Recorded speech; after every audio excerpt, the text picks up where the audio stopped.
আজ ১৩টি ফ্লাইট যাচ্ছে সৌদি আরবের উদ্দেশ্যে।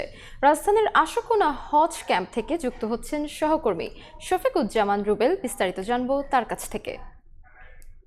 দিনের মতো আজকে হজ যাত্রীরা মক্কার উদ্দেশ্যে যাচ্ছেন। আপনারা জানেন যে গেল 3 দিনে কোনো ধরনের বড় কোনো ধরনের অভিযোগ ছাড়াই হজ যাত্রীরা কিন্তু নির্বিঘ্নে যাত্রা করছেন। আমরা এই মুহূর্তে আশকোনা হজ ক্যাম্পে রয়েছি। এই সকালে আমরা দেখতে পাচ্ছি যে হাজিদের যেই ব্যস্ততা পূর্ব প্রস্তুতি যাত্রার আগে সেটি তারা এখানে সেরে নিচ্ছেন এবং আপনারা জানেন যে প্রতিদিনই যেরকম ফ্লাইট থাকে সে শিডিউল অনুযায়ী আজকের দিনেও আমরা জানি যে 13টি ফ্লাইট হজযাত্রীদের নিয়ে মক্কার উদ্দেশ্যে যাবে।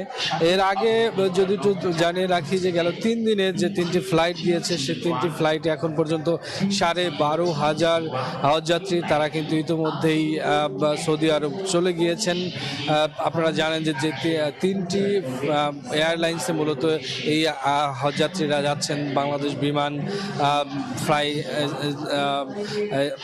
এছাড়া রয়েছে সৌদি এয়ারলাইন্স। এই 3টি এয়ারলাইন্সের মধ্যে দিয়ে কিন্তু এই হজযাত্রাটি পরিচালিত হচ্ছে। এখন পর্যন্ত 32টি ফ্লাইট মূলত বাংলাদেশে আকাশসীমা পার করেছে। যতদূর আমরা জানি যে একদম ভোররাতে গেল 3 দিনের ভোররাত্রের শেষে যে ফ্লাইটটি ছেড়ে গেছে সেটিও বলা যায় যে খুব কাছাকাছি সময় চলে গিয়েছে হাজিদের নিয়ে।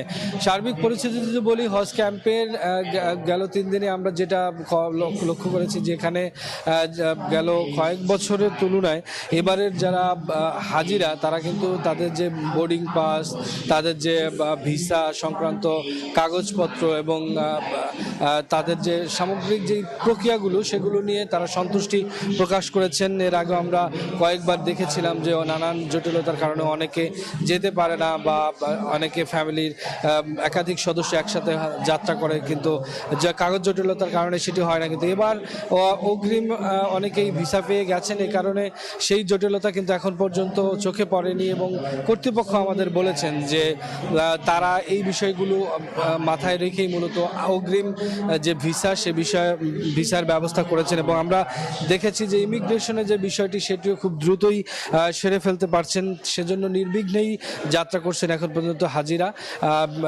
বড় কোনো ধরনের আমরা অভিযোগ হচ্ছে সেরকম পাইনি এবং তারা অনেক খুশি। তারা বলছেন যে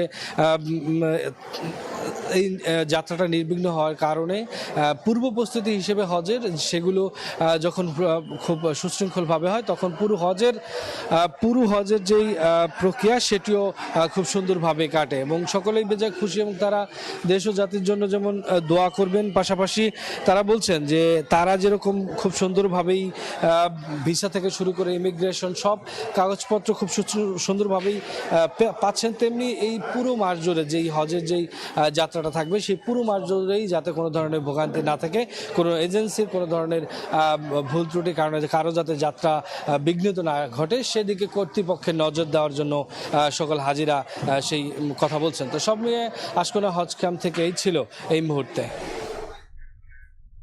আশকোনা হজ ক্যাম্পের সর্বশেষ পরিস্থিতি জানতে সরাসরি সংযুক্ত ছিলাম।